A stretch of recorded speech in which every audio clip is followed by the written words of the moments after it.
All right, well, good afternoon, everyone. I'm going to call to order the meeting of the Sentencing Guidelines Commission. Today is December 19th, 2024, and I will ask Nate Reitz, our director, to take the roll. Thank you, Madam Chair. Roll call, Vice Chair Larkin. Present. Larkin present. Commissioner Fraze. Fraze absent. Commissioner. He's on there. Oh, he is. I missed it.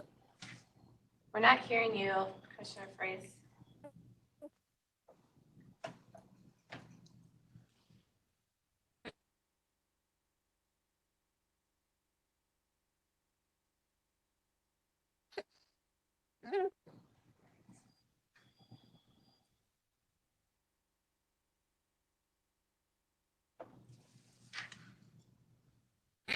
Looks like he's muted. No, he's not muted. I will testify that that looks exactly like Commissioner Fraze.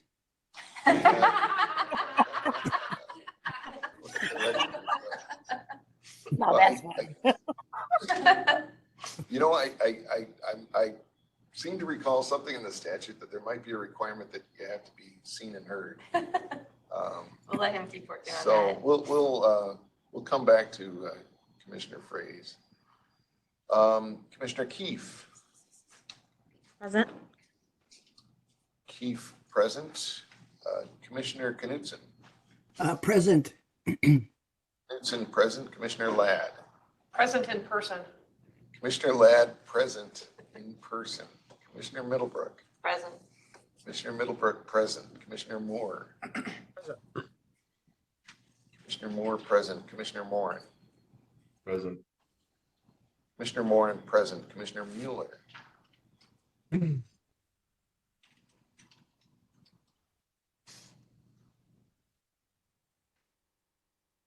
Mueller.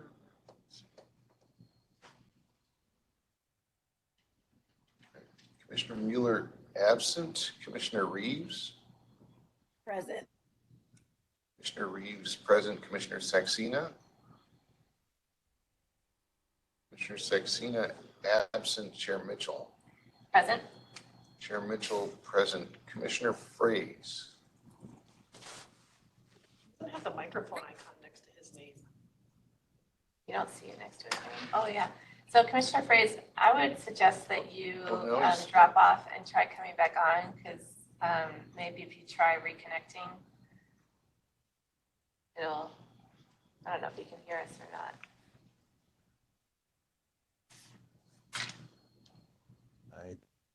You still don't hear me, I guess. Oh, wait, there we go. Oh, okay. I disconnected and reconnected. Hello. Breakthrough. Excellent. Wonderful. Are you present, Commissioner Fraze? I am I present. knew it was him. Madam Chair, there are 10 members present, 2 members absent. All right, and with that, we do have a quorum. And I should have added 1 seat is vacant. Correct. All right, so next item is adoption of the draft meeting agenda. I would entertain a motion to approve the agenda. So moved. Second. Commissioner Middlebrook makes that motion and Commissioner Ladd seconds. Any discussion on the agenda? Hearing none, we'll take the vote on that. To the Middlebrook motion to adopt the agenda, Larkin? Yes. Larkin, yes. Fraze? Yes. Fraze, yes. Keefe? Yes. Keefe, yes. Knudsen? Yes. Knudsen, yes. Ladd? Yes. Ladd, yes. Middlebrook? Yes. Middlebrook, yes. Moore? Did I hear a yes? Did you hear me? I think I caught the last consonant. Moore, yes. Morin? Yes. Morin, yes. Mueller? Mueller absent. Reeves? Yes. Reeves, yes. Saxena? Saxena absent. Mitchell? Yes. Mitchell, yes. Madam Chair, there are 2 votes in favor, no votes opposed. What, you mean 10 votes in favor? 10 votes in favor, no votes opposed. Sorry. With that, the motion is approved unanimously. unanimously. I'm sorry, Madam Chair, can we maybe wait just a minute? Oh, sure. Revisit that. Chief Mueller, can you hear us? I can now. Thank you for switching me over. I appreciate it. Okay, so Chief Mueller, the item on the agenda at this point, as you may have heard, is adoption of the agenda. Do you have a vote? Yes. Yes. So, Madam Chair, there are 11 votes in favor, no votes opposed. Thank you. All right, with that, the motion is approved unanimously. Next item on the agenda is approval of the draft meeting minutes from November 7th, 2024. I would entertain a motion to approve the minutes. Madam Chair, Director Wright. so Yes. we do have a correction Okay. to suggest here with the input of Commissioner Middlebrook. On page 3 of the draft minutes, on the second paragraph, after we seem to be missing a word, a couple of words to make it a complete sentence, and also one of the items is opposite of what it should be. So the suggestion here is on the second line of that second paragraph, after the word commission, insert the words "was that," and then in a few words later where it says "except for Minnesota Statute 15218," replace the word "including" in place of the words "except for," so that the sentence then would read, "One commissioner noted that the intent of the 2019 commission was that stays of adjudication, including Minnesota Statute 15218, would not be subject to custody, status points, etc." All right. So then I would entertain a motion to adopt the minutes with that correction. So moved. Commissioner Reeves. Commissioner Reeves makes a motion. Do we have a second? Second, Commissioner Knutson seconds. Any discussion on the minutes? All right, hearing none, we'll go ahead and take a vote. So the Reeves motion to approve the, Saxena's here. Oh, Commissioner Saxena has joined us. Hi there. Sorry, I'm a few minutes late. No problem. Thank you for coming. to the Reeves motion to approve the November meeting minutes as corrected. Larkin? Yes. Larkin, yes. Phrase? Yes. Phrase, yes. Keith? Yes. Keith, yes. Knutson? yes. Knutson, yes. Ladd? Yes. Ladd, yes. Middlebrook? Yes. Middlebrook, yes. Moore? Moore, yes. Moran? Yes. Moran, yes. Mueller? Yes. Mueller, yes. Reeves? Yes. Excuse me. Reeves, yes. Saxena? Yes. Saxena, yes. Mitchell? Yes. Mitchell, yes. Madam Chair, there are 12 votes in favor, no votes opposed. All right, so with that, the motion is approved unanimously. All right, so we do have a full house today. All right, next item on the agenda is 2025 direction for the comprehensive review. When you have a chance, I'll pull that memo up. So what I'd like to do today is I'm going to just provide some additional direction for how we are going to go about the comprehensive review for the next year. So a couple of months ago, we had an all-day facilitated meeting. We did some really great work that day and really clarified that the three areas that we want to cover in the comprehensive review are offense severity rankings, the criminal history score, high departure rates. And that along with that, we really want to ensure that any changes that we make the guidelines simpler, not harder. That's our guiding principle as we go. So that gave us a lot of clarity and gave us the ability to really start planning how we would tackle the next several months of the comprehensive review.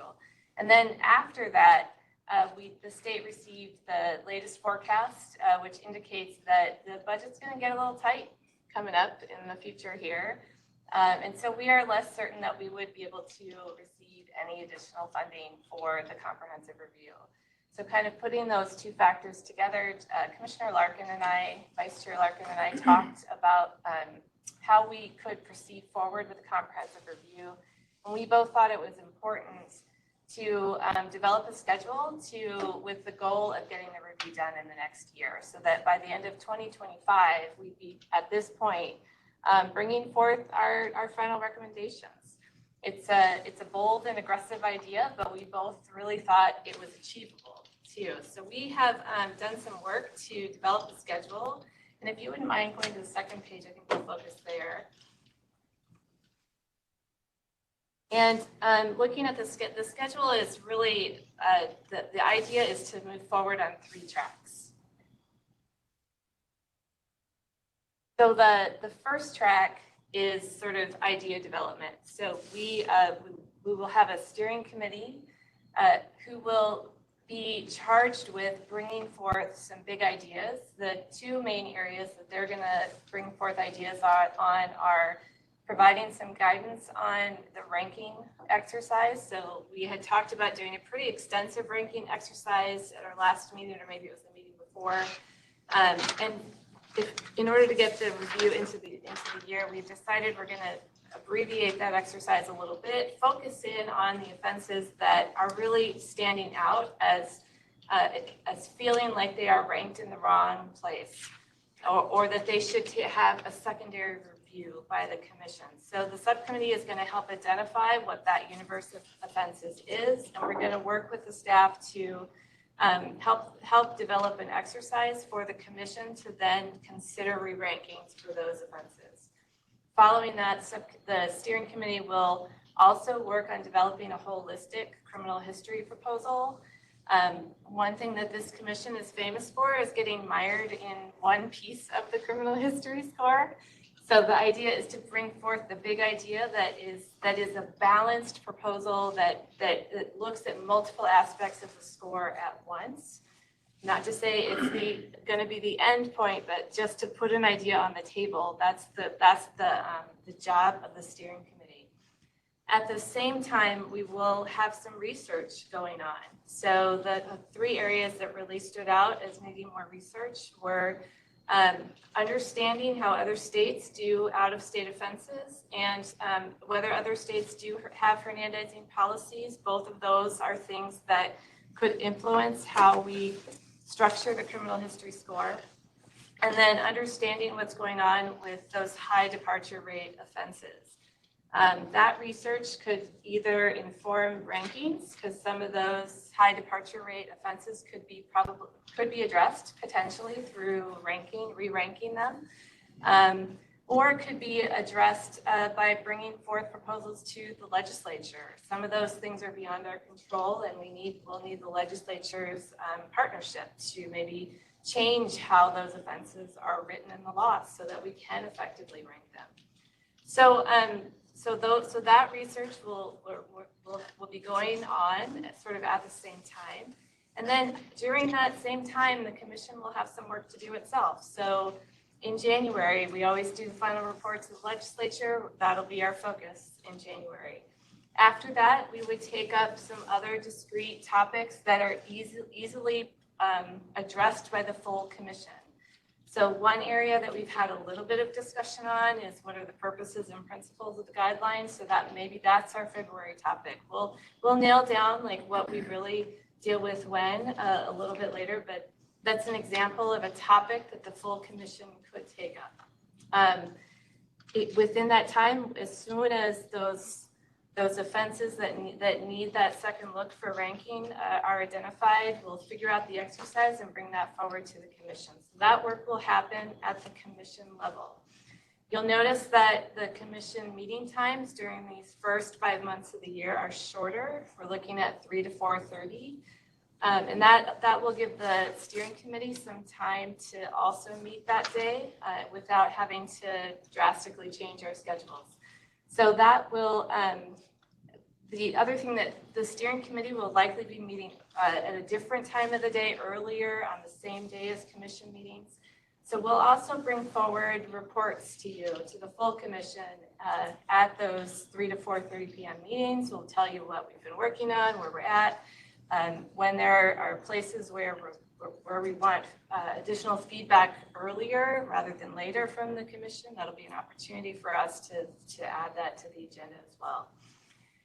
So the idea would be the steering committee wraps up its work in May and hands over some proposals to the staff so they can start to run impact analyses in June and July. The commission in the meantime has work to do in June and July always. The legislative session will be over. The legislature will have either created some new crimes or amended some old crimes. And we'll have to review all those things and determine if we have to make any ranking decisions. Any ranking decisions that we do make will then need to go to a public hearing in July. And a week after that, we will meet again to confirm our rankings after taking into account any public input that we received. And we will be authorizing the next set of guidelines to be published. Now, here's the big one. August is the big change to our schedule. We usually take that month off. I'm proposing that we actually have an all-day meeting in August, and the idea would be to bring forward those big ideas of the steps that the steering committee has been developing and spend all day going through them, really vetting them, really understanding them, reviewing any impact analyses that the staff has provided by then, thinking about what other information the commission might need in order to make a decision, proposing any refinements or additional considerations that need to be researched a little bit in between meetings or ideas that need to be developed after getting full input from the commission. And then September and October kind of depends on how August goes, right? My suggestion is that we actually plan for all-day meetings in September and October so that we can continue to work through these issues and refine them and really have the time to get the work done. But cut it back to a half-day meeting, 1 to 4, if we're doing pretty good. November would be the latest date that we could finalize and vote on any proposals that we want to send forward to the legislature for the following year. So that's what November would be earmarked for, would be that final review and vote. If we accomplish that, then we would have a public hearing in December. And then in January, we'd be coming back to incorporate any feedback that we heard and finalize those proposals and send them off to the legislature as part of our final report. Now, the other reason for starting in August is, if we can get the vote done by October, we could have that public hearing in November, and then we could actually spend a little more time in December incorporating anything we heard and take the pressure off staff to get it turned around. Nate is shaking his head. You can't all see him, but he's like, yeah. So anyway, if things go well, I would want to move the timeline up if we can, but what this does do is it gives us a lot of room if we have issues that we need to work through. So that's the goal, is to push it back as far as we can so that we have adequate time to really work through and vet all of the input and ideas that commission members have when we see a full package and we start to really think about what it means to consider adopting that package. So that is the plan for 2025. And first I would open it up to Commissioner Larkin for anything that you would like to add, because you were my partner in developing this proposal. So I'll hand it over to you. Absolutely.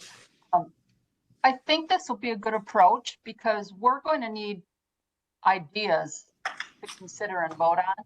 And I think we're going to need a small group of people who represent different views, taking a look at the topics and coming up with some proposals to bring to the full commission.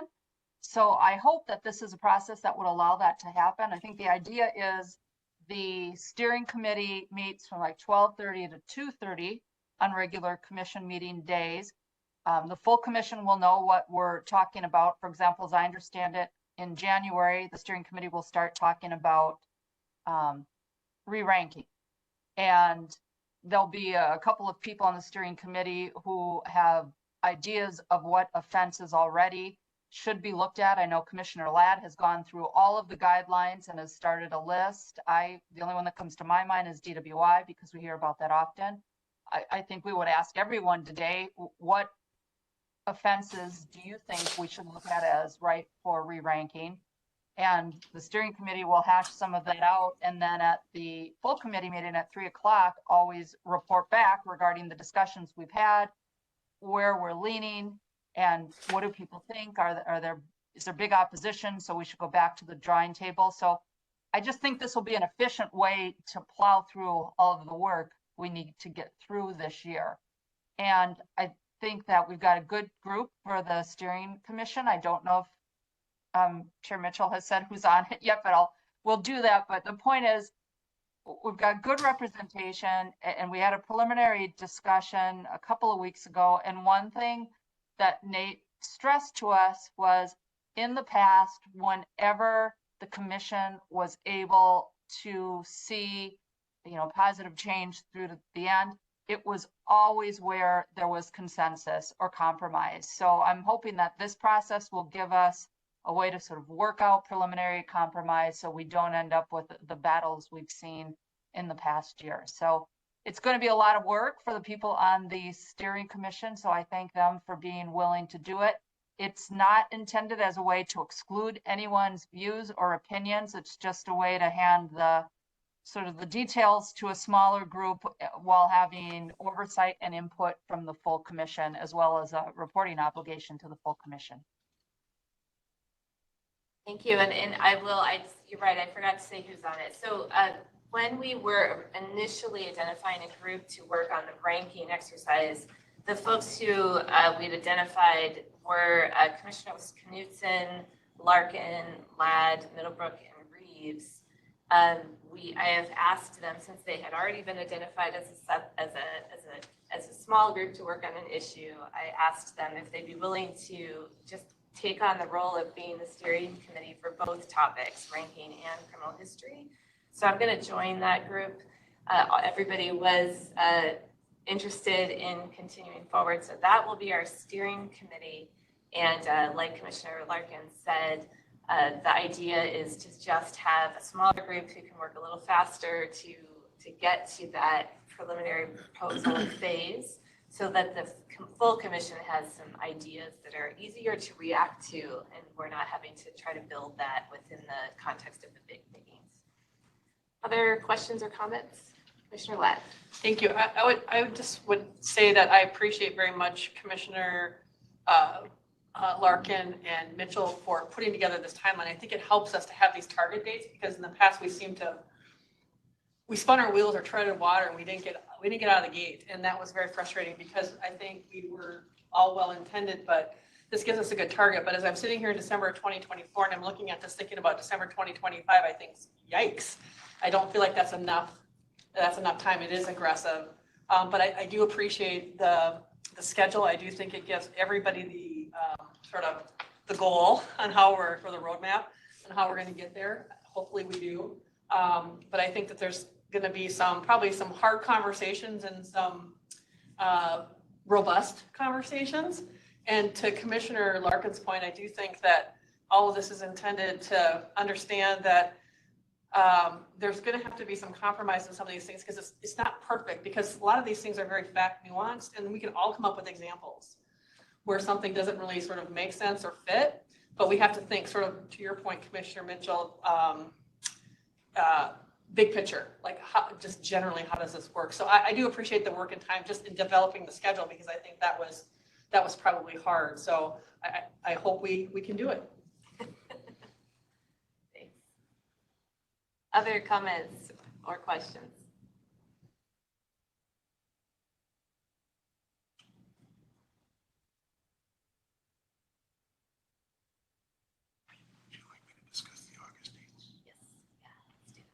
Oh, yeah, so let's, if there's no comments or questions, then Director Wrights is going to throw out some potential dates for August. So let's try to firm that up. And then as Commissioner Larkin said, I think it would be great if we just spend a minute to see if anyone does have any input on offenses that stand out to them as something we should focus on for ranking, we can start to talk about that in January too.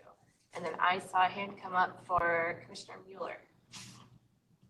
I just want to say great job in selecting the people for the committee.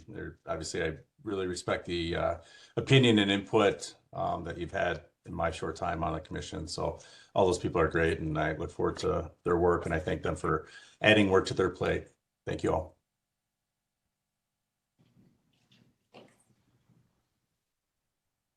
Please.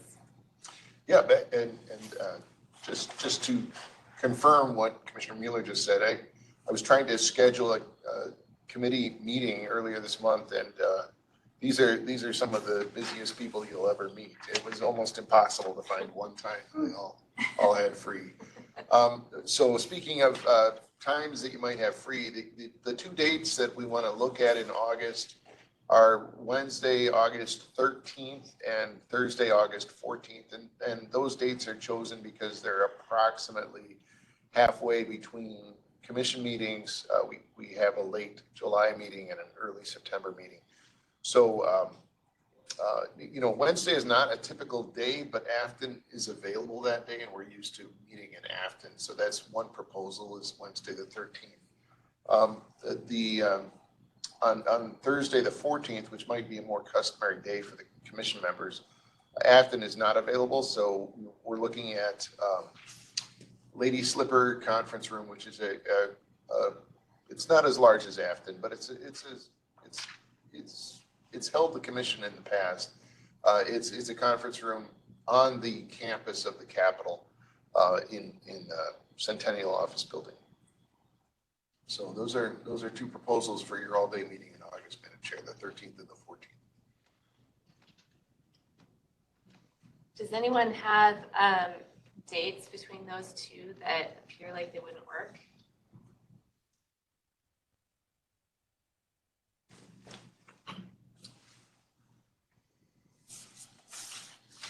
Commissioner Reeves, did you have your hand up? Thank you, Madam Chair.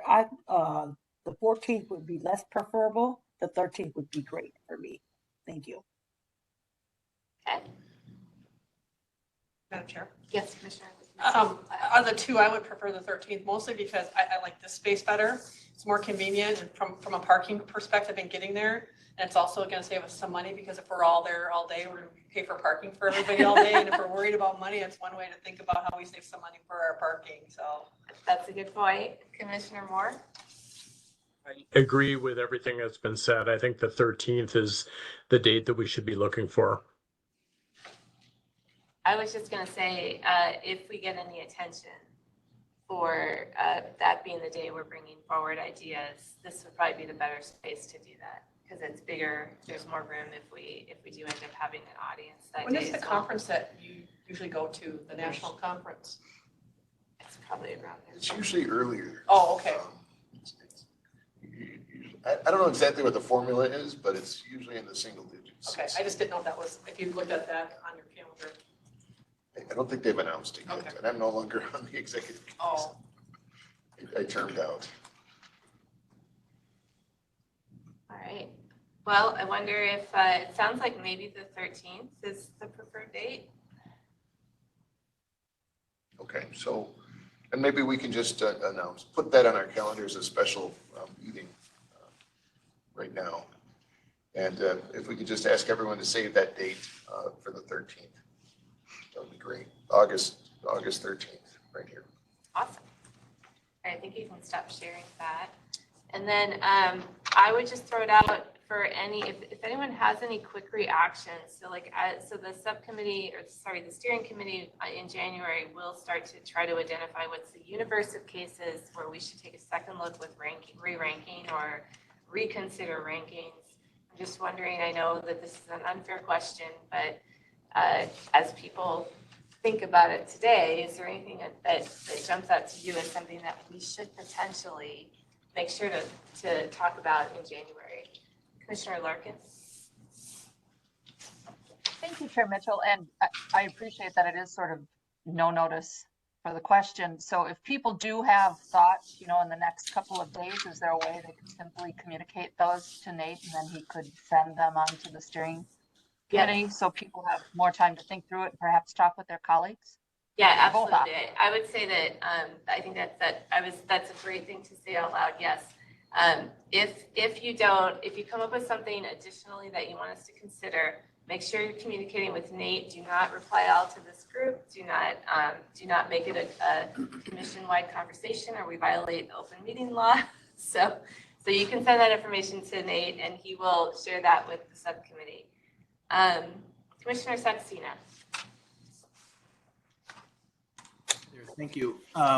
Regarding ranking, I appreciate it's on the it's sort of an on the spot question, so I haven't given this a ton of thought yet. But I had mentioned before that there are unranked offenses like racketeering, which can be committed through multiple different underlying substantive methods, and there is some precedent in Minnesota state courts about how to choose the severity level for those, or different courts have taken different approaches.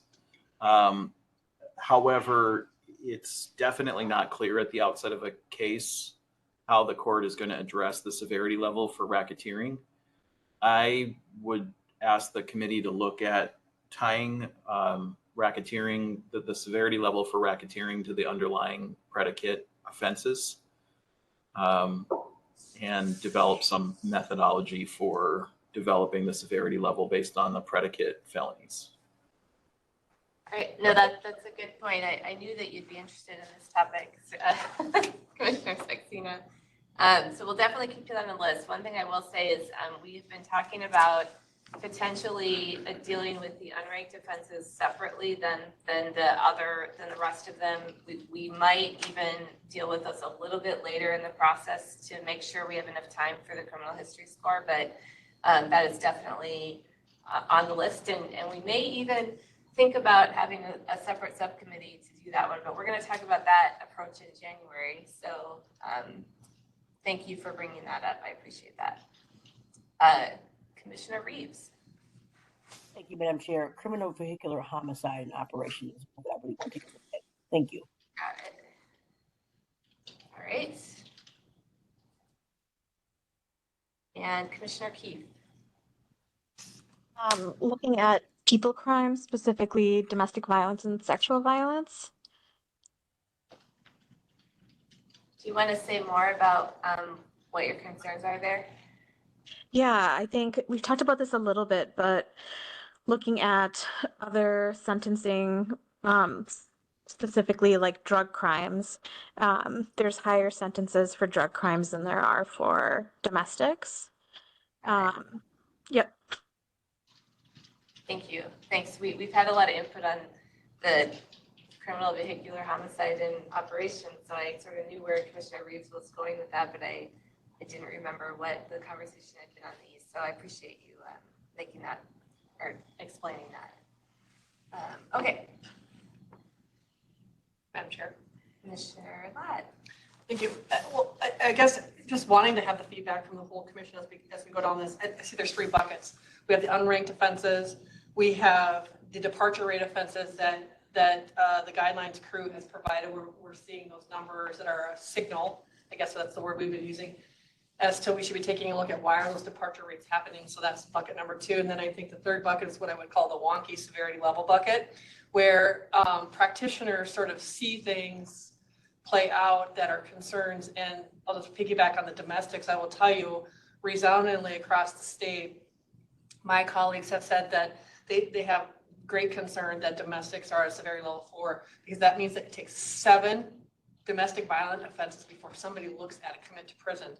That's an incredible piece of data when you think about that and about violence and how violence gets reported, and it's a person crime, right? And domestic violence are the kind of offenses, as we look at our homicides that have a domestic violence component to it, they escalate very quickly. So I would say that domestic violence and then the stalking, which is actually at a severity level 5, not a 4, similar elements. Those are the kinds of things that I'm hearing. We're not probably seeing departure rates, but we're seeing sort of how it plays out to think about 7 convictions to get to a presumptive commit for a violent offense. In the domestic assault strangulation is another one. And that's one that's probably going to be a legislature asked because the stat max on that is a lot less than the felony domestic assault. I think it's 3 years and 1 day for a strangulation. Anyway, so I agree that the strangulation and the domestic assault category, we're not probably seeing departure rates on that, but we're seeing practitioners struggle with that because we have to get a lot of repeat offenses before we get any sort of consequences that way, so. Any other quick thoughts on this? I can add one more to the issue of domestic violence. I think another thing that victim survivors see a lot is domestics get moved down to disorderly conduct. And that also makes it really difficult for folks both to like look at recidivism as program providers are thinking about what risk looks like and what interventions can be provided, but also when we're thinking about enhancements. So that's just another factor. And I will say, like, as we're thinking about sentencing, also like keeping in mind what potential interventions can look like and how we can think about programming and things like that for folks. All right.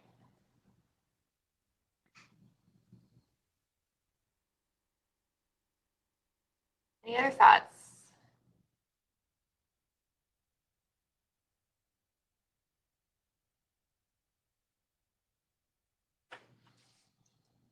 Okay.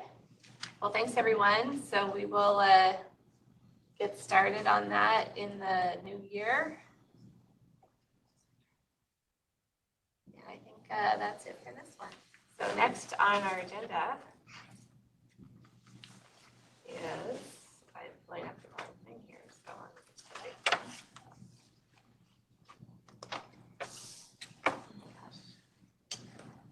have like too many windows open, so this is terrible. Okay.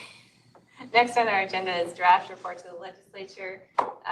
We'll be going over both the 2023 sentencing data and the organization of the report. So is Leah taking over for the data? I am. All right.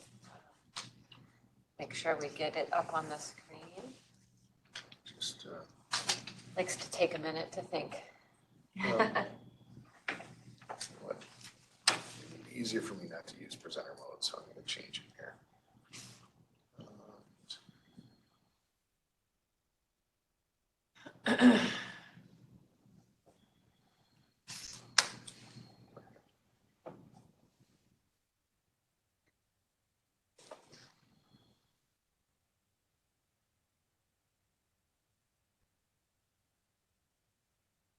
All righty.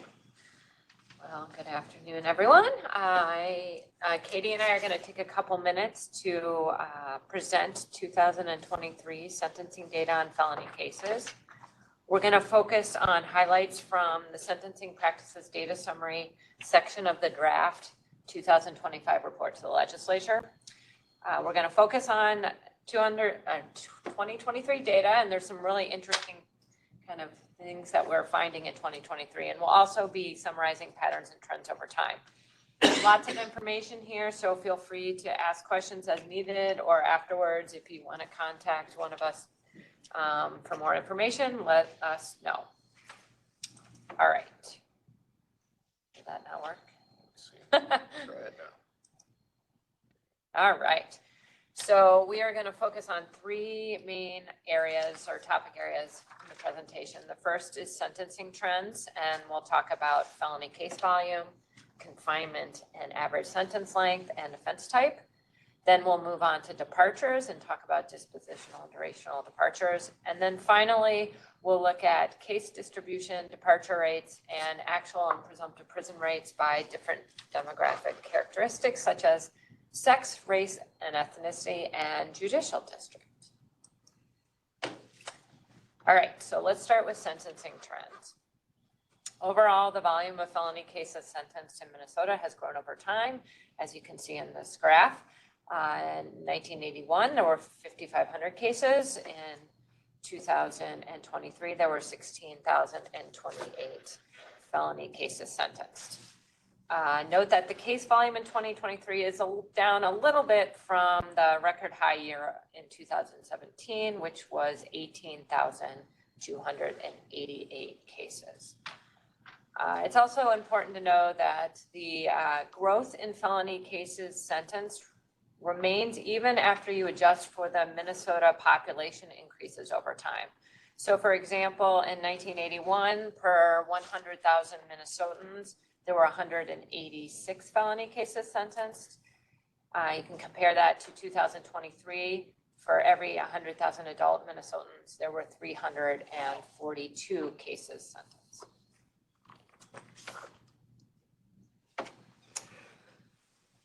In 2023, the guidelines recommend prison in a record high 39.7% of all cases. So in the graph in front of you, the presumptive prison rate, or the cases where the guidelines recommended prison, is the brown dotted line. And the blue line represents the cases that actually went to prison. So again, 2023 was a record high year of 39.7% of the cases being recommended to prison, while the actual rate was 25.5% or 2%. And that is a difference of 14.6 percentage points. And that 14.6 percentage point is the biggest gap that we've seen, although we also saw that gap in 2021.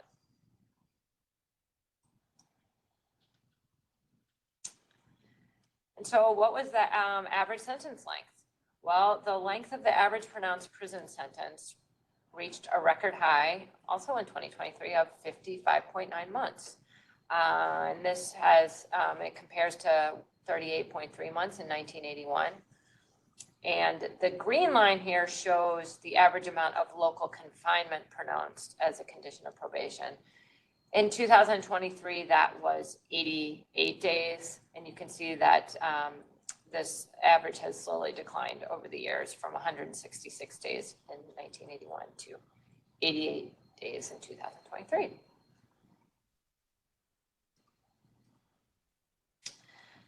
All right, we also took a look at stays of execution and stays of imposition.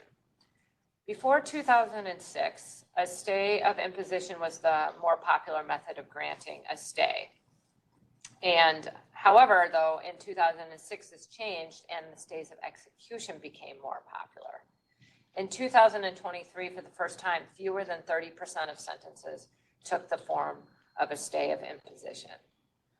And just a reminder, so why might this be important? Well, there is an important difference between a stay of execution and a stay of imposition. So a defendant who receives a stay of imposition, they potentially receive a significant benefit in that if they successfully complete probation without a prison sentence, upon discharge, their conviction is deemed a misdemeanor. While a defendant who receives a stay of execution has that permanent felony on their record. All right, so now we're going to talk a little bit about offense types. Felony cases involve a broad range of crimes, and we kind of group them into 7 offense types, as you see here. In 2023, the first 3 offenses, you see the green ones, person, property, and drug, they totaled 80% of the felony case volume. And generally speaking, these 3 offense types have hovered around 80 to 85% of each year's case volume.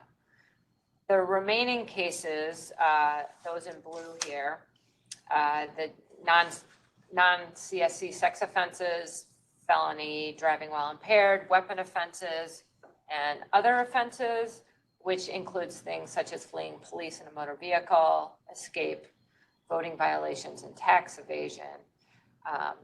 They make up a much smaller percent of the felony case volume. And then here we took a look at person and property offenses.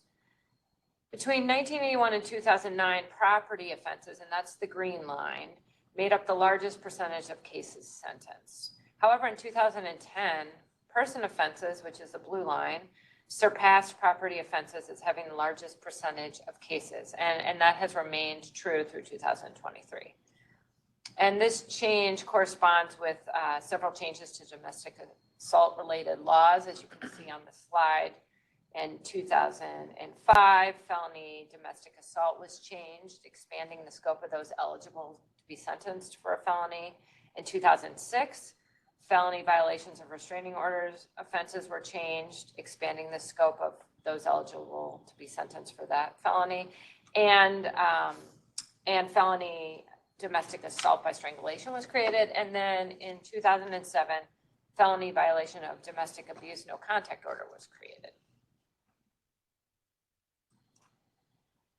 All right, now I am going to hand it over to Katie, and she is going to talk about dispositional departures. Thanks, Leah. So this section discusses departures from the guidelines. A departure occurs when the court pronounces a sentence that is different than what the guidelines recommended. And there are two types of departures, dispositional and durational. Dispositional departures relate to the placement of the person, whether prison or probation, and durational departures relate to the length of the sentence. So now we're going to look at this slide that displays total departure rates. Oh. I can do it. Sorry, Katie. No, that's okay. So this slide does include both dispositional and durational departures to make a total departure rate. Most felony cases sentenced receive the guidelines recommended sentence. And in 2023, 30% of cases received a departure. The rise of total departure rates can be attributed to the rise in dispositional departure rates.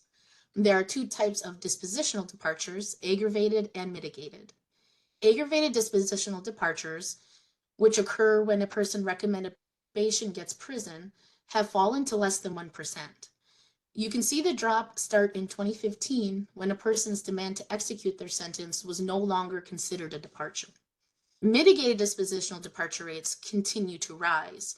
In 2023, the mitigated dispositional departure rate was 42%, which was the highest departure rate seen in a non-COVID year.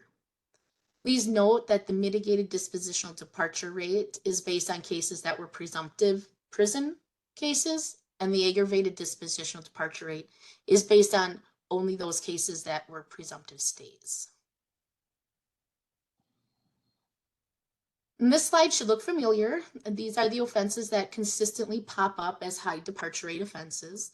Assault in second degree and failure to register as a predatory offender have mandatory minimum sentences specified in statute, with provisions allowing for departure from those mandatory minimums. I won't spend too much time on this. As we said, we discussed it in length at the previous meeting. So I'm going to go ahead and we'll take a look at durational departure rates. Now there are two types of durational departures as well, mitigated and aggravated. An aggravated durational departure occurs when the court pronounces a sentence length at least 20% higher than what was recommended by the guidelines. And a mitigated durational departure occurs when the court pronounces a sentence length at least 15% lower than what was recommended by the guidelines. So in 2023, 21% of prison cases received a durational departure. Of the 79% of cases that did not receive a durational departure, 39% those fall into the presumptive duration, which is the duration you actually see on the cell in the grid. 31% received a sentence in the lower range. That's that 15% that lower that you can be without it becoming a mitigated departure.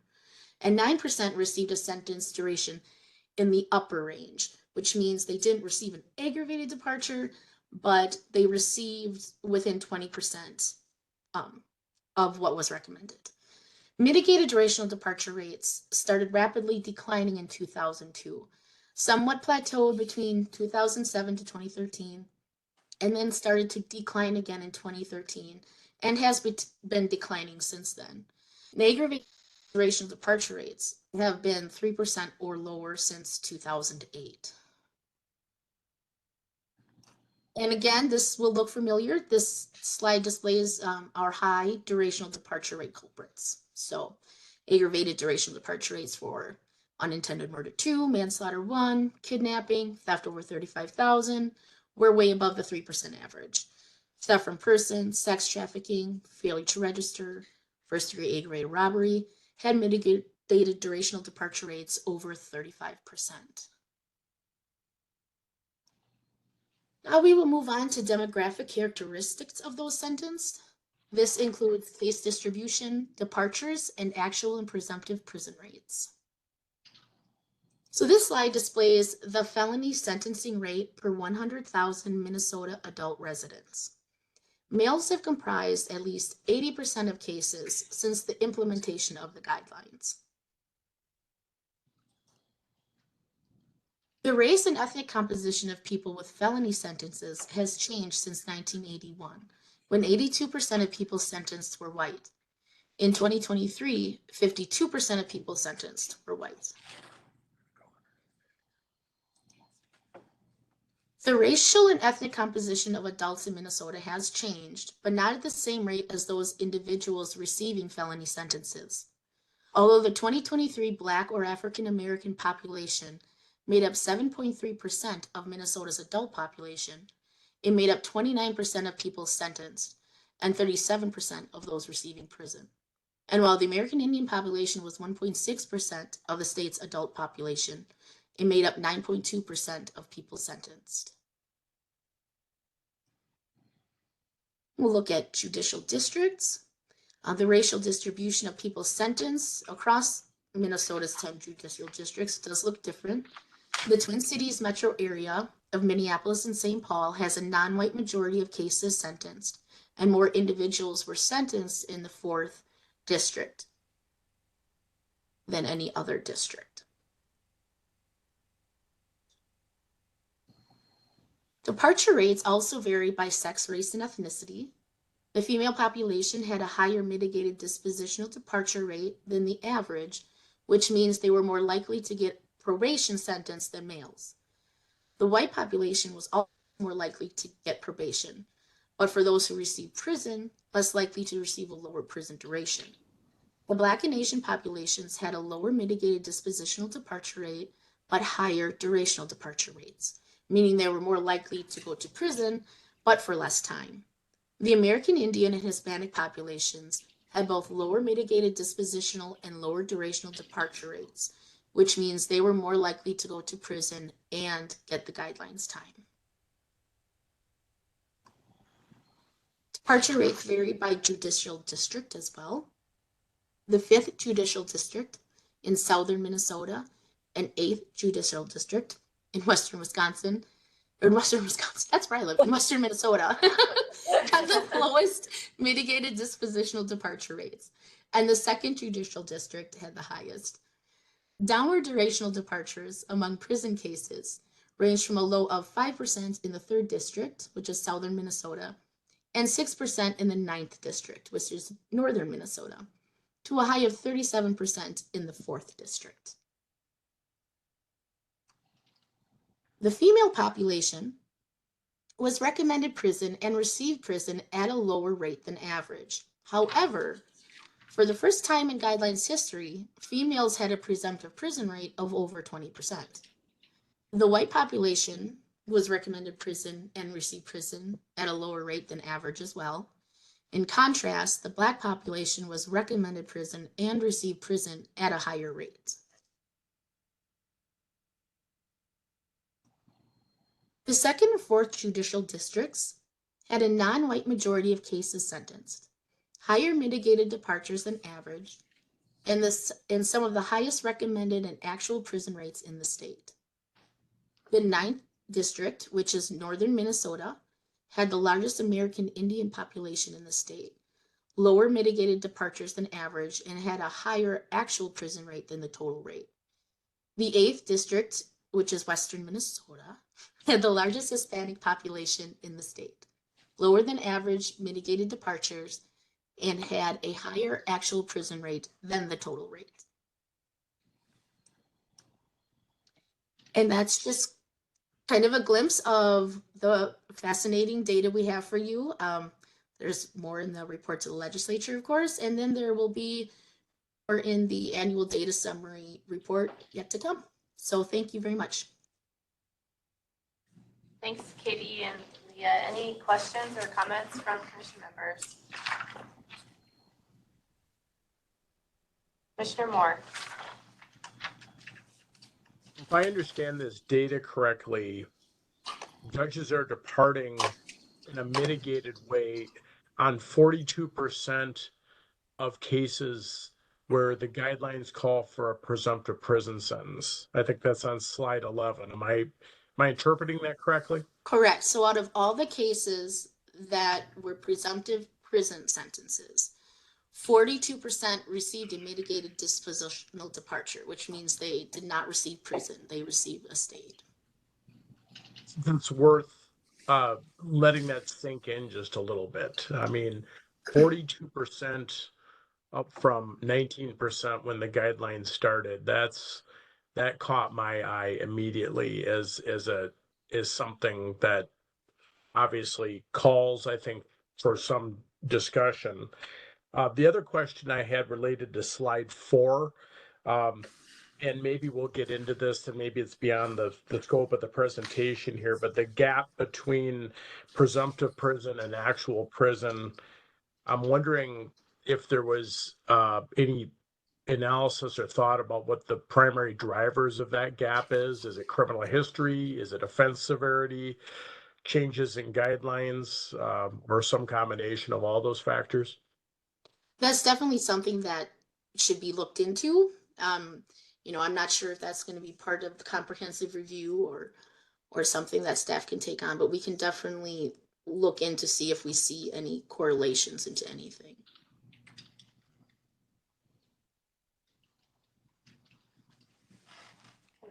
Commissioner Larkin. Madam Chair, I had a question about the decrease in stays of imposition and the increase of stays of execution. Could that be attributable to simply higher criminal history scores? I think we've been hearing for years that criminal history scores are up. So could that data simply reflect the fact that the people coming before the court for sentencing on felonies have higher criminal history scores, so they're not the type of person who normally would get a stay of imposition, which is generally reserved for people who don't have a felony criminal history? In other words, what I'm wondering is if it's not a case that judges are just not willing to give stay of impositions, but rather a case that the people coming before the judges on felony sentencing have a felony history more so than they did in the past. And that definitely could contribute. We have seen criminal history scores rise. There are a few other things that may be attributing. Of course, we'd have to look into it, but maybe the fact that in statute there are certain offenses that you cannot receive a stay of imposition for. The stay of execution might be worth looking into, seeing if those type of offenses have increased or decreased as well.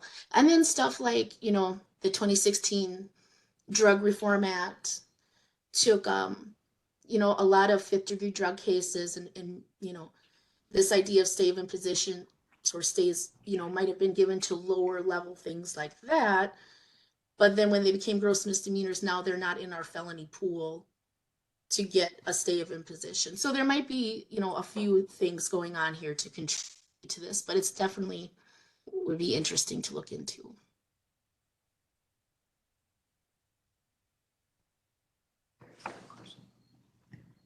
Commissioner Ladd.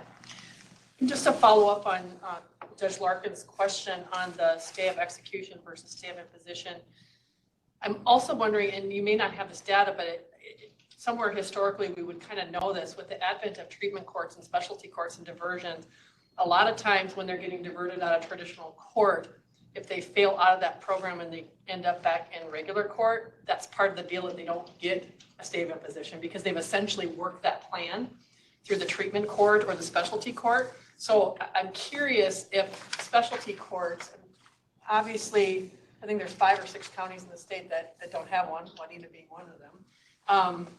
But we hear this when we have these presentations about sort of all of the tentacles that those programs have, that if there's failure in that and they get diverted to traditional court, that might be a contributing factor as to whether or not they would even, for lack of a better word, be eligible or qualify for a statement position, because they've essentially worked that program through the specialty court. So I don't know if we have data on that, and I don't know when. I know when I was, a long time ago, I'm not gonna date myself, but in the late 90s, early 2000s, Hennepin already had drug court going on. And so I just don't know when all of that started happening across the state, being more prevalent, but that might be something that sort of factors into all of this in terms of, we're doing a lot of pre-trial or pre-diversion stuff before we see disposition on cases, and I think that's an interesting piece of all of this.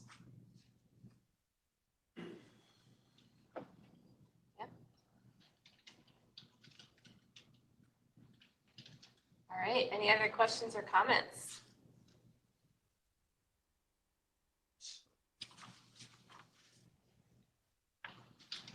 Hearing none, I think we can move on to the report. All right. Thank you, Madam Chair. So that data report really, I think, serves two functions for you. One is, I think it's important for the Sentencing Guidelines Commission to know what sentencing trends are with respect to sentencing in Minnesota, and also they inform your comprehensive review. Some of those issues that came up are some of the things that sort of provided the impetus for the comprehensive review. You know, why are, just to take a statistic, why are presumptive commits rising so much? It doesn't seem to be a guidelines function. And maybe it is that some of the lesser severity offenses are being siphoned out of the system. They're not part of the felony pool anymore. But the second purpose of giving you that data presentation is so that we don't have to cover it now when we go through the report to the legislature. So this is a section of the report to the legislature, and since we've already covered it, we don't have to do it twice. Let me share with you. I'm just going to walk through the report to the legislature. So just to put this in context, this is your annual report to the legislature. It's due January 15th of every year. There will be a meeting between now and January 15th. We're meeting again in 3 weeks. So just to kind of orient yourself to that, it's a little sooner than we typically meet. And at that meeting, you will finalize the report to the legislature. So if you have any edits or suggestions or things that just don't quite work in this report to the legislature, now is a good time to let us know. And I know you just got this last week. You've only had a week to look over it, but this really is the best opportunity for you to present any edits or changes that should be made to this report. It is, after all, your report to the legislature. On the other hand, when we meet in January, it's, you know, well, sometimes we meet like the day before it's due. Thankfully, that's not this case. But there is a limited amount of time and a limited amount of edits we can make in January. So it's our strong preference that we get those edits now, so that we can incorporate those in and have a very near final version to you in January. All right, so just going to kind of walk through the organization of the report. So we start with an introduction. The introduction begins basically with the statutory basis for the report. What are the things that we're required to report on? Just to note that there are 2 bullets here that are new. This isn't something that normally changes, but the last 2 bullets: to report data on outcomes of deferred sentences for military veterans under the Veteran Restorative Justice Act. That's a new requirement. And summarizing and analyzing prosecutor-initiated sentence adjustments that were granted by the courts. And the prosecutor-initiated sentence adjustment is a new discretionary tool that's been given to prosecutors to revise downward a sentence that's already been imposed, assuming that the court goes along with it, is able to make the necessary findings.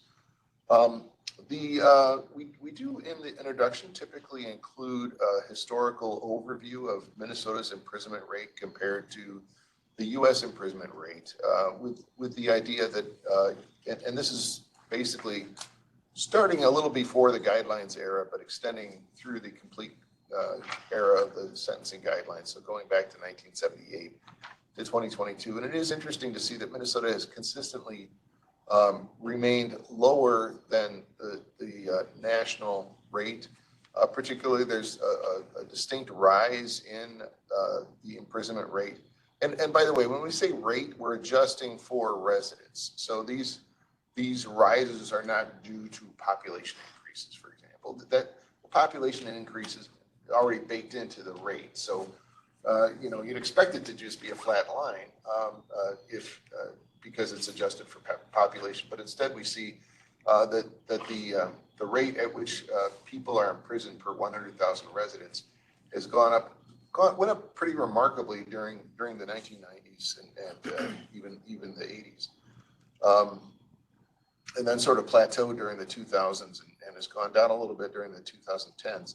The Minnesota, the green line, is obviously significantly lower than that, but it has partaken in some of that national trend as well.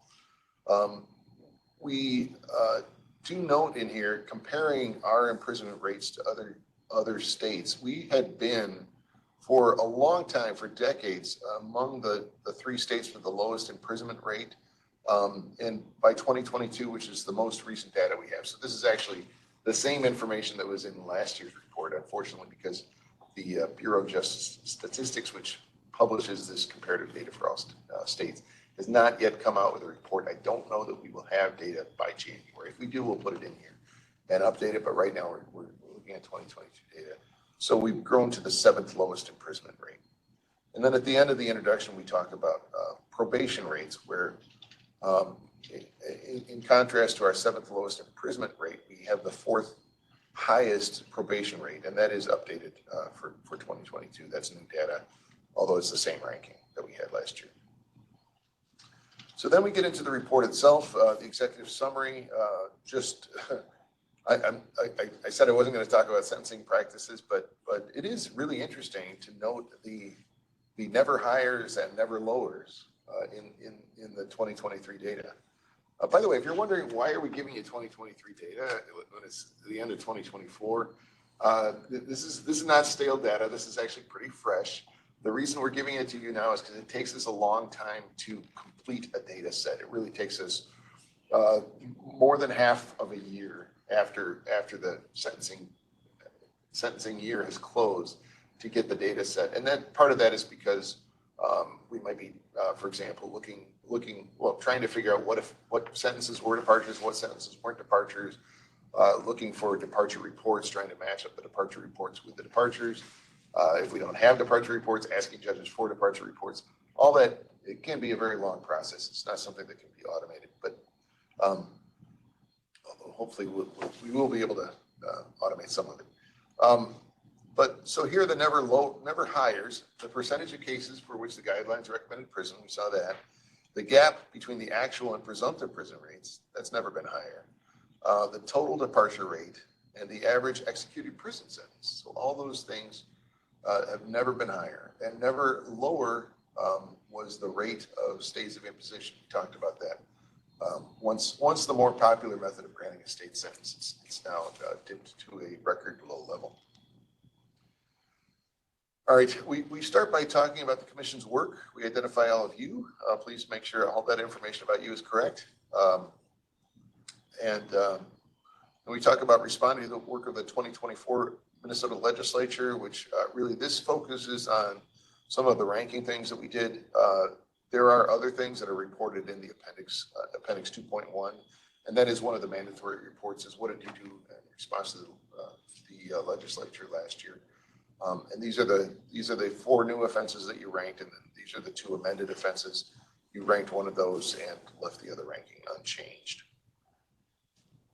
Then we talk about the administrative rule process governing sentencing guidelines changes.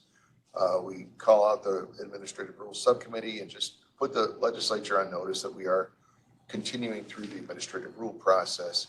And I'll be talking about that a little later in the meeting, time permitting. And then we talk about the recommended changes to the criminal law and proposed changes to sentencing guidelines. So There are no new recommended changes to criminal law, but I feel like it's appropriate to thank the legislature for implementing 5 of the commission's 7 unanimously recommended changes last year. I think that's a pretty good success rate. I also drop a footnote in there if any legislators interested in picking up the last 2. They're still out there and they're mentioned in the footnote. And this is our mandatory report item. Any whatever proposed changes there are to the sentencing guidelines submitted to the legislature this year. Because of the comprehensive review, there are none at this time. We're basically, the focus is on the comprehensive review. And we discussed that last month with the Woolridge Carter issue, where the commission really wants to just focus on the comprehensive review and give it all to the legislature in one batch. Then we get into really the largest section of this report, other than the data section, and that's looking at your work in the comprehensive review. We have a sidebar here with the objectives that you adopted last January, and summarize the comprehensive review. There's 2 major sections here: stakeholder engagement, and MAD was really helpful in bringing this to our attention. They sort of summarized their work. I also added in the judicial branch's work and summarized that. Hopefully got that right with respect to the information that Vice Chair Larkin presented to us regarding judicial branch feedback. So these are the overall themes, overall tensions that MAD broke out. And then key themes from different groups. So each group here has their own themes in addition to those overall themes that were mentioned. And then, see, this is a mistake. We have key themes from law enforcement here twice, so we'll fix that. You know, it doesn't matter how many times you read something, you always find a mistake. And then this is the key themes from judges, and Judge Larkin, please feel free to let me know if I missed the boat here on summarizing your slides. And then commission feedback and areas for action that the commission worked on that the chair's already mentioned, you know, in our recent meeting, and next steps. Then we summarized research and some of those, you know, topics that have even been brought up at this meeting: increasing presumptive prison rates. What are some of the causes for that? Increasing mitigated dispositional departure rate. What are the causes for that? Mitigated departure characteristics. Offenses, presumptive sentences, sentencing guidelines in other jurisdictions. And then the prior research that Dr. Laskarowski presented to us recently. So that's really in a nutshell. And some of this, I think some legislators will kind of gloss over, and some legislators will read every word. I mean, it really, I think there's different levels of interest in the legislature in this material, but it is a lot of detail. If you want, we could cut some of it out or move it to an appendix, but I think a lot of it will be really interesting. And as far as all the breakdown of each stakeholder group and what their comments were, I feel like we thought about moving that to an appendix too. It does go pretty long, but I also feel like for, you know, the reader who's got a stakeholder group, they really want to know what their stakeholder group is saying. So I think it's all helpful to have in there. But if there's any, and then next steps we kept left kind of vague because of the sort of shift in focus here of the chair and vice chair's plan to try to get this done next year, which we're excited about. We kind of left it vague. We don't make any promises in this, but we do. The goal is to finish it in the next biennium. So that's. I'm going to just pause there and see if anybody has any feedback on the comprehensive review section in particular. We'll take feedback on the whole report later, but does anybody have any feedback on the comprehensive review section? We'll take silence as consent.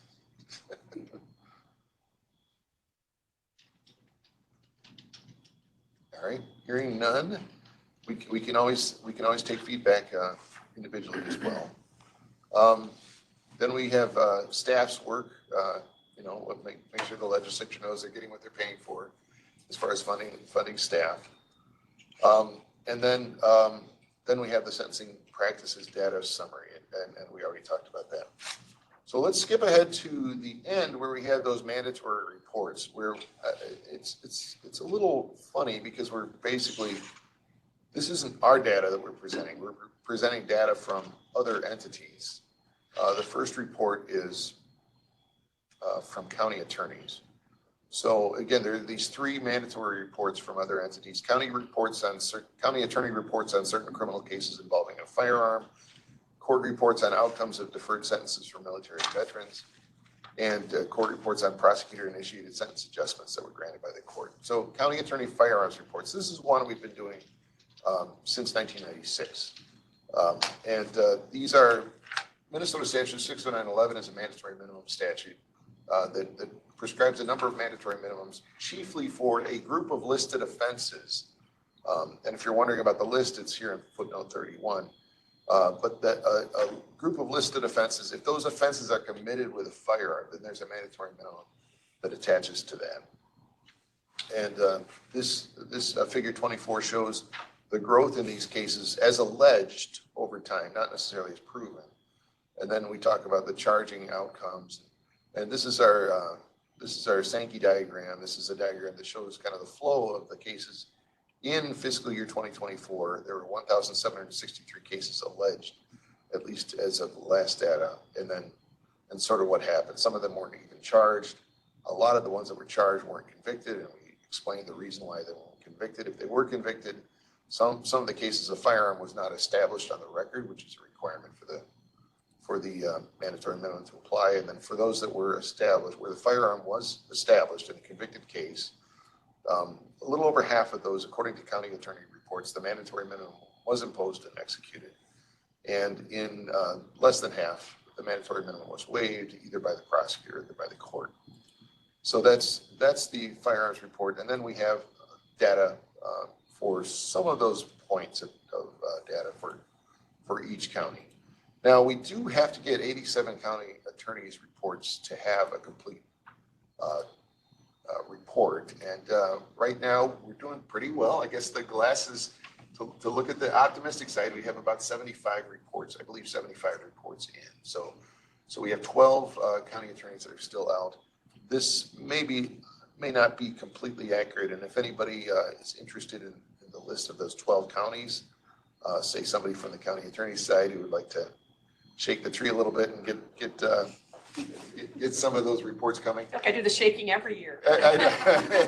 We are so grateful for you. And Bob Small, I gotta call him out too, but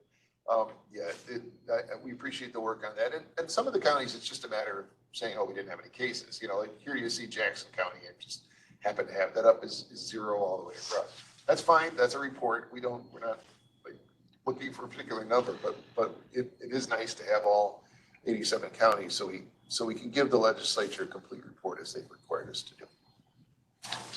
The second mandatory report is outcomes of deferred sentences for military veterans. We did have, and this report specifically is, well, you'll recall, this is a recent amendment. It was 2024. The author of the amendment came and spoke to the commission. The commission unanimously supported that, and we do have a note on that. That requires courts to forward to the commission reports on deferred sentences under the Veterans Restorative Justice Act and probation violations. And then we have to report that to the legislature. So I think this is a new process, and I think we'll probably have better data as the process goes on. And by that, I mean, I don't think the courts, and this is probably also true of the next report as well. I don't know that the courts have really implemented a great process for judges to submit this data to us yet, but we do have at least some numbers to report here where there were 66 individuals who received deferred sentencing in fiscal year 2024, and we're choosing to use fiscal year 2024 because there's just no way we could possibly do a calendar year and then report the results days later to the legislature. It just wouldn't be possible. So we're choosing to infer the word fiscal in their annual report there, which is consistent with the county attorney's reports as well. So in fiscal year 2024, there were 66 individuals who received deferred sentencing. 7 individuals who had previously received deferred sentencings were convicted. Not necessarily those same 66. They might have been from earlier years.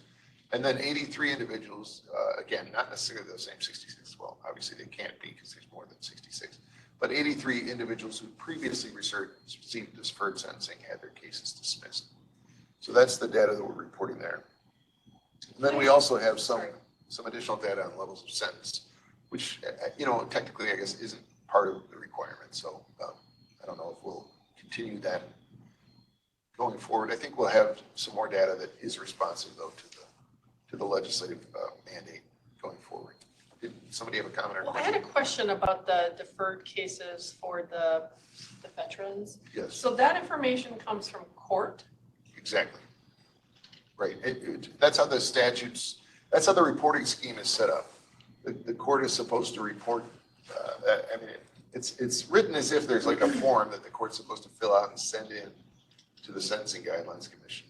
And does that, like, the reason I'm asking is because I'm aware of some in Wadena County and I'm not seeing me on the list here. Oh, okay. So I'm curious Yeah. about, like, when there's a sentence and you guys alert the court that they need to fill out a departure report because there's something that they didn't do. Yeah. So that gets flagged somehow. I don't know how it works behind the curtain, okay? Yeah. But on these particular cases, you wouldn't know that? We don't know that. And it's. To yes. make it a request to say, hey, you need to send the departure report. Unlike if there's a departure, you say, hey, you got to fill this out. But on these particular cases, you wouldn't know that, Right. And, right? If, I'd be happy to take any help from my colleagues here, but if, I think it's a new process, and I wouldn't. I wonder if it's a coding thing. I don't know how it works. I think the courts would have, since this is deferred sentencing, Yeah. this would be the outcome Yeah. of some hearing, the person Yep. been found guilty or Yep. convicted but hasn't been sentenced. So they would have to record something on the record in order to flag this later, like that it was deferred. Like there'd have to be a code or something, I think, for them to be able to pull this out later.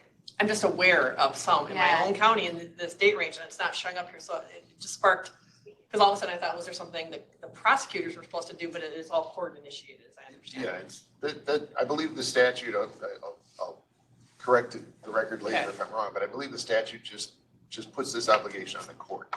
And another thing I should say is you could take a veteran who's sentenced for, who's charged with a crime and defer the sentence without going through the process for 609-1056. 609-1056 is unique in that it's a mandatory state of adjudication, which Yep. is unheard of. Usually that's considered sacrosanct. That's the purview of the prosecutor. Whether the prosecutor wants to or does not want a state adjudication. That's an inherent part of the charging authority. But 609-1056, basically the legislature takes that back and says, no, if you have a veteran who has a service-connected disability or service-connected diagnosis, I can't remember the term, but if it's service-connected and it's also crime-connected, so it caused the crime to occur, this service-connected thing, then and other requirements are met, then a state of adjudication is mandatory under 609-1056. And that's really what this is limited to. So it's possible that a prosecutor might look at this and say, you know what, I don't want to go through the, getting the VA records or whatever. We'll just defer prosecute. We'll give them a state of adjudication here. Then that's not really under the ambit of this report because it's not under 609-1056. Madam Chair, I know obviously this is a new process, but I feel like data's not good if the data's not accurate. And so relying on incomplete or inaccurate data, anybody for whatever purpose, whether it be the legislature or even us as we're doing our work. So I'm just wondering if there's any conversations with our judicial partners, because I mean, we've had those, I don't want to call them contested hearings, but we've had the full-on hearings, like for example, in Wadena County, where we brought people in to talk about that service-connected piece of it. And that's been an issue. And I'm just saying that I feel like there's a disconnect perhaps maybe on the court side, reporting that data or understanding that if they're not getting, maybe they're relying on the flags from the guidelines because they get that on the departure ones where they're reminded that they've got to do it and they're not prospectively doing it. I don't know. Yeah, and I'm not a spokesperson for the judicial branch, but my impression, this is secondhand, is that they are aware that this is an issue, and my impression is that they're gonna try to do better in the future, Okay. like try to, and it is new, right? I Yeah. mean, this is a very new process, so, and, you know, it was effective August 1st of 2024, so arguably we shouldn't be doing a report yet. Maybe we should just wait, but, and we could, but I mean, this is data that we have so far. Maybe we should put more caveats in it that this should be viewed as preliminary and incomplete, because the process is so new that we don't necessarily have a complete report. That might not be a bad idea, just to add Just something add some to more that caveats. fact, that it's a new report and. Yeah. Yeah, Yeah, may and- not be complete this year, kind of thing. yeah, I wouldn't at all be surprised if we have a better report next year. So, and then we get to the real nothing burger here, which is prosecutor initiated sentencing adjustments. So we don't have anything to report in this. And, you know, part of this is the fact that this is also a new process, and the judicial branch does not have I think, a great process for meeting the requirement that the court must state the reasons for the adjustment in writing or on the record and report basic demographic information to MSGC. So that hasn't, I don't know that there's a process. Again, I'm not a spokesperson for the judicial branch. I don't know that the judicial branch has a great process in that. However, again, we're looking at fiscal year 2024, and there was a case in Hennepin County that was reported in the press to have been the first prosecutor-initiated sentence adjustment petition filed. So, and we're not even required to report on petitions. We're supposed to report on petitions that are granted. And that would have been after the fiscal year reporting period. So I think we're probably accurate here in saying that there are no prosecutor-initiated sentence adjustments to report to MSGC. So we have to know this as well at DOC because they have to leave our facilities almost immediately upon resentencing. Right. So I did look into it because there were several different types of resentencing that were enacted in this past year. And I was on a group that developed the process DOC will follow in order to track all this and make sure that we're not missing anybody and that we know it's coming. And so far for just this type of sentence adjustment, there's only been one person resentenced in 2024, but it just happened in December. So it wouldn't have been picked up on this report, and we expect a second person to be resentenced fairly soon. So I think you're accurate. I think you got it. Okay, excellent. You And would then, know too, I guess. There's several pending, I know that. Yeah, there's several pending. okay. And then after that, it's just the appendices where we dot the i's and cross the t's, and that's pretty much it for the report. And this is, again, your report, so please let us know if you have any edits. This would be a good time to do that. We've already gotten some, but if there's anything else, please let us know. Commissioner Moore. Thank you, Madam Chair. And Director Wright, this is directed really more to Mad's work on the engagement process. I will admit, I don't know if I saw this information before, but I was a little alarmed on page 8 of the report to the legislature where it identifies that neither Hennepin nor Ramsey County had prosecutors or county attorneys involved in listening sessions. And then apparently the Hennepin County public defenders were not part of the listening session on the public defense side. And I guess I'm wondering, was that just accidental? Was there a reason for that? It seems that given the Hennepin and Ramsey and the driver of a lot of our criminal sentencing, I worry just a little bit about that. And if I'm a legislator from one of those counties looking at this report, it might cause me to wonder just a little bit about the engagement process. I don't know if you've got any thoughts on that or any information as to why they did not participate.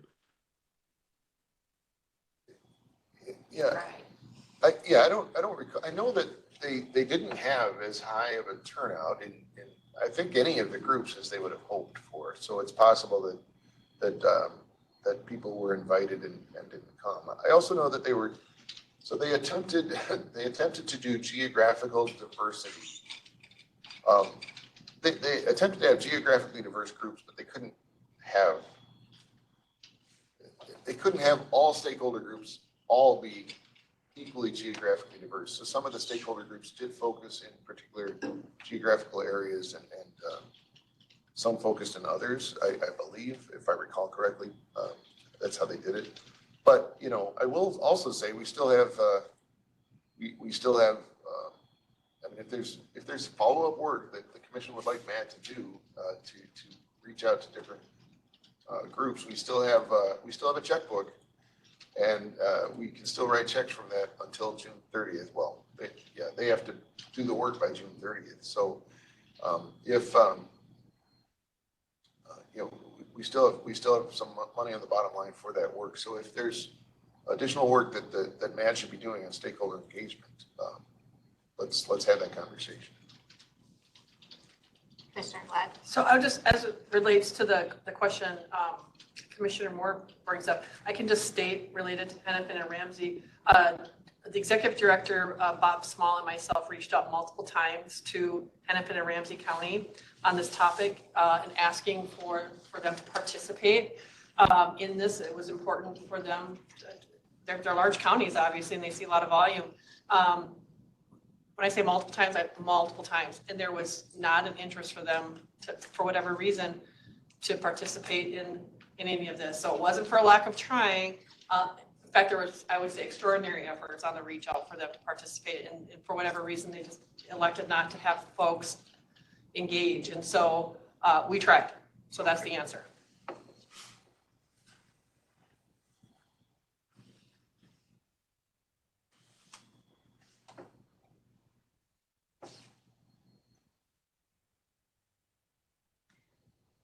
Commissioner Moore, do you think that warrants comment, or how should we? You know, that's Madam Chair, that's a difficult thing. I mean, I don't think we want to be throwing county attorneys under the bus here, but I wonder if some edit to that paragraph indicating that everybody was invited.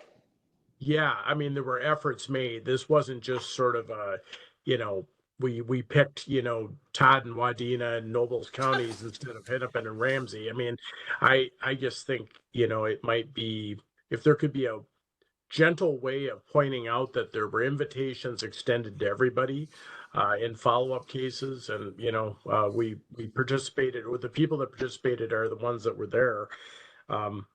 I just think when we mention specifically that neither Hennepin nor Ramsey had participants in the sessions, and we don't talk about the efforts that we made to engage them, to me, it kind of raises an unanswered question of why.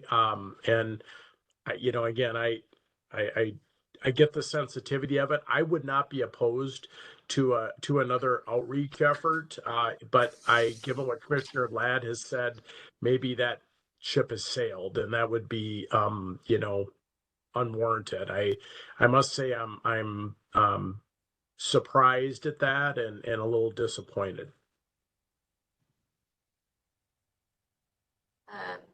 I wouldn't be opposed to another effort either. I don't know. I wonder if there's any way that we could make them aware of the vote they missed. So maybe that's something we can talk about behind the scenes. Commissioner Keefe. You just said talk about it behind the scenes, but without stepping on toes, I would be happy to help support doing outreach to Hennepin for sure, and maybe some in Ramsey, just given some of the committee work and things that I do. I might have some inroad connections that can help support getting some folks at the table anyways. Sounds good, thanks. I just had a question quickly, Madam Chair. Commissioner Saxena.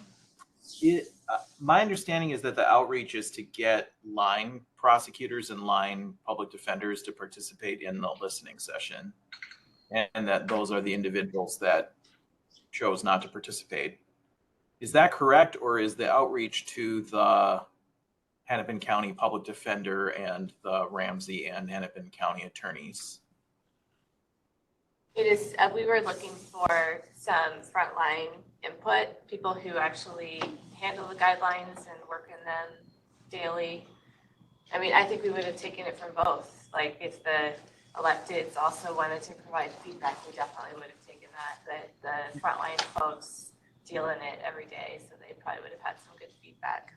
And given that, I wonder, and I know that many of you have been through this many times before, so I certainly defer to everyone else on this, but I just wonder, I really appreciate Justice Moore's statement, and I wonder if that's the feedback you want, if you still might get better participation by effectively telling their bosses that there hasn't been participation and asking their bosses to send a request. And maybe even identify some people. Now that might not be as organic as the feedback that you want, but I think it might be better than nothing. Correct. I agree. I'm sure that's what you tried. That was the message, yeah. We sought that out because we Okay, all right. didn't know who they wanted to have, and so we started at the top and asked for the referrals. And if I might, Madam Chair, as I recall when those were set up, I know there were a couple of different sessions, and it might have been just a matter of just scheduling and availability, because when the information was coming out, it was pretty quick turnaround. It was in the summer-ish, as I recall. I'm trying to remember when some of those were. And so, it is hard for people's schedules generally. And so I guess I do like the idea that we indicate that everybody was invited, because I don't want it to seem like we were cherry picking certain groups or locations. And there wasn't an intention to exclude anybody, certainly not even our biggest partners in all of this. I don't know the reasons why, but I just know that there was lots of outreach, because I kept getting the messages back from the group, the MAD group, saying, hey, are there people from those counties coming?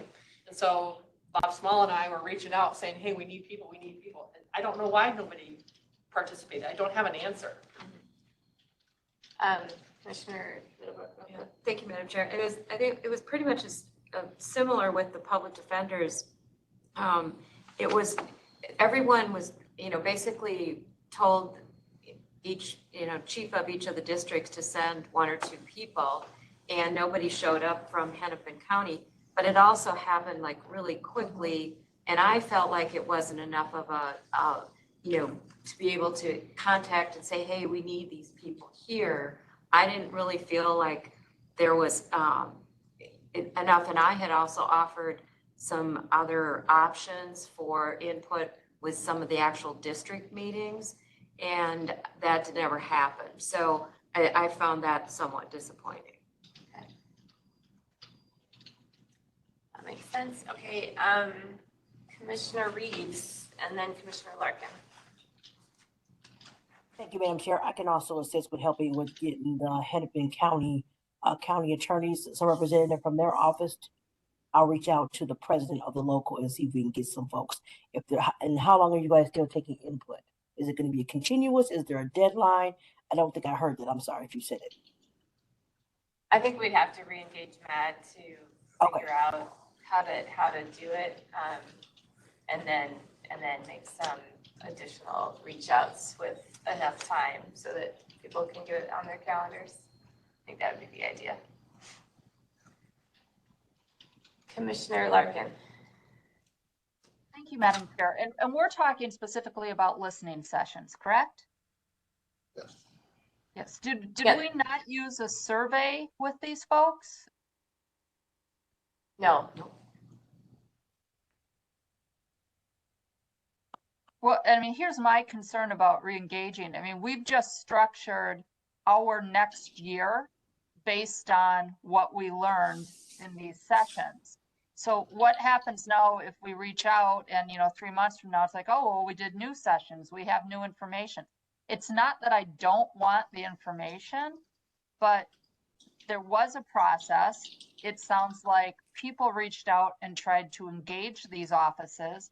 They didn't engage. Having come from Hennepin County, doesn't surprise me that neither of those offices engage.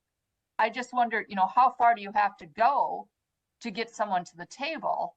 And maybe we should just proceed with our plan for the next year and edit the report to make it clear that no one was excluded, everyone was invited. People just didn't participate from those counties.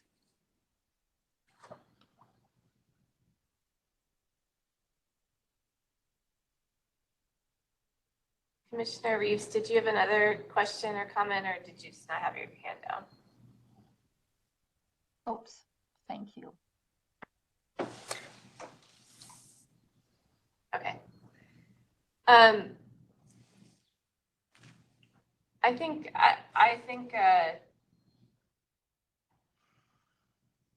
I think we should see what's possible. I think if there was at least one session where we could get a few people from Hennepin and Ramsey at the table, it would be helpful. So I'm going to ask staff to talk to MAD about how quickly they could turn that around, because I would rather, if we're going to do it, we need to do it right away, so that it can be incorporated into our review. And basically we'd be more listening this time to hear if we see anything different that didn't come up in the other contexts. I think that's really what we'd be asking them to look for. So we'll talk to MAD first and see if that's even feasible. But either way, I think that the report should be edited in some way to kindly indicate that we tried really hard to invite everyone to the table. Oh, I'm sorry, Commissioner Middlebrook. A question. Thank you, Madam Chair. Did the judges get a survey? I can't remember if they get a survey. See, I think a survey would actually be a good way, instead of trying to organize an actual listening session. I think that if we could get that out, you're going to get staff that will fill that out and send it in. Okay. And that might, that can go on at the same time that we're working on our schedule. That's true. That might even be easier for them to. And I think you'd agree with the county attorneys as well. Yeah, I think that's good. And I think again, I don't know people's schedules, and I don't know all that goes on. I just do know it was pretty quick. And so if you missed it, you missed it. So perhaps the survey is sort of the answer, because it's not, you have to physically do it on a specific time, date, and place, right? And if we really want the information, and that's what we're trying to get, it seems like a good way to get it. And we did it for the judges that way. So obviously we garnered some good information that way. I don't know. Yeah. Okay. Other questions, comments?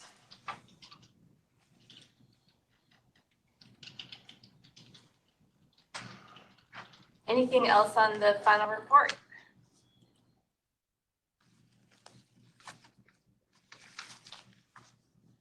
All right, I think you have, I just want to, again, as usual, thank the staff. Really nice job in pulling the data together, pulling the report together. I think it's a nice reflection of the work that we did in the past year, and I really appreciate that work. All right, next item on the agenda is the administrative rules update. Thank you, Madam Chair. So as many of you know, we're in the process of potentially changing our administrative rules. What are our administrative rules, you may ask? So those are the rules. So our charter statute required the commission to develop administrative rules that govern how the sentencing guidelines are amended. So it's I think of it as kind of like a deal. Okay, we won't make amendments to the sentencing guidelines subject to the administrative rules, but we will require you to make administrative rules for how the guidelines are to be amended. So that's chapter 3000 of the administrative rules. Hasn't been updated since they were, well, not substantially updated since they were made in 1984, I think. So it's been a while. plenty of updates necessary. We've talked through all those. We had an administrative rules subcommittee that worked really hard on these. So the process now is this has gone out for public comment. We received one public comment from Ben Johnson, who's a nonpartisan staff at the House of Representatives. I worked with him quite a bit, and he had a number of useful suggestions on how we can potentially change the rules. We also submitted the rules as we're required to do as part of this process to the reviser of statutes. And the document that you have here is a little bit different from the document that was discussed, but I think it really has the same intent. There are a number of changes. Some of these were from the reviser of statutes. Some of them were from Ben Johnson, where we incorporated some of his ideas that definitely had some merit.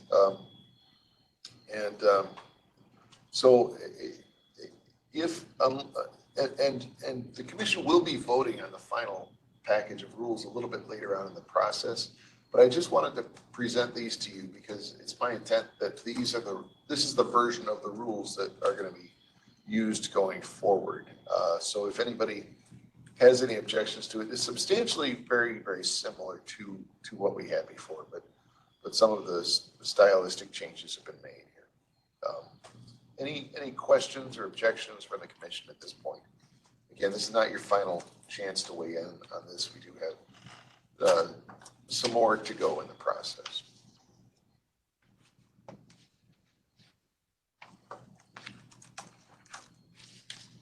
Questions or comments?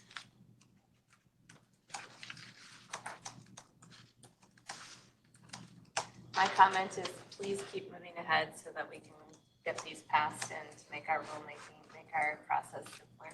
All right. Sounds good. Thank you. And make our meeting calendar simpler. All right. And I do want to reiterate my thanks to the three commission members who were on the rules subcommittee. That concludes that item, Madam Chair. All right, so then we can go into the executive director's report. Thank you, Madam Chair. So a couple of items to report is one is we are anticipating that the next meeting will be downstairs in Itasca. So it's called a training room or Itasca training or DOC training. It's a little bit different because the door to the hallway is not directly into the room. You've got to enter into the hallway and then enter into another doorway to get in the room. But it's about the same size. It's got brand new technology. So hopefully it'll work, and hopefully we'll have a chance to get into it before the meeting and work out all the bugs in the technology. So that's where we'll be next month while they're redoing this room. The other thing to report is that the two applicants so far have applied for the vacant position that was caused by the untimely death of Christopher Crutchfield. So that position is still open. I haven't heard any word from a timeline on when the governor's going to be looking for it for filling that, but that is a position, a seat that's reserved for an employee of a rehabilitation or reentry provider. I can't remember the terminology actually, but that remains ongoing. That concludes my report, Madam Chair. All right. So then that brings us to number 8 on the agenda, which is public inputs. So why don't we move to that? All right. So if there's any member of the public who would like to make a comment at this point, it looks like you're all on by a computer device of some sort, so you should be able to. I see one hand has been raised. Anybody else who would like to make a public comment, please raise your hand on your computer device. So Kelly Jansen has indicated that a desire to make a comment. So I'm going to unmute you at this time. All right, you're unmuted. Ms. Jansen, please go ahead if you have a comment to make. Okay, thank you. My name is Kelly Thielen Jansen, As you are doing your work over the next few months on what changes to make to the guidelines to simplify them, which I do appreciate, I want to ask you to keep in the forefront of your mind the impact of the changes that you are making on the victims. I've been working to create public awareness about the issue that those who are convicted of possessing, distributing, and producing child sexual abuse materials receive extremely weak sentences, which does nothing to help protect victims and prevent future victims of these heinous crimes. According to the Minnesota Sentencing Guidelines 2021 report, almost 90% of those convicted of possession get little to no jail time. Probation has shown that it does little to stop them from creating more victims. Justifications for low incarceration rates ring hollow when you look into the face of a young child that has been raped and tortured on camera for all the world to see and their lives literally shattered. The ripple effect of these crimes is widespread, from the mental health of the law enforcement that rescues victims and investigates these crimes to the current and future families of these children. The drug abuse rate is also a factor in these cases, as the victims try to find ways to cope with the trauma they have been subjected to. There are many examples of these offenders getting little to no jail time over the years, but some recent examples since the 2021 changes include Cody Burke Anderson, who was convicted of possession of child sexual abuse materials, or CSAM, of a minor under the age of 14. He could have been sentenced up to 10 years in prison, but he was only sentenced to 24 months and only served 60 days in county jail, and now is out on probation, where only checks by his probation officer stop him from creating more victims.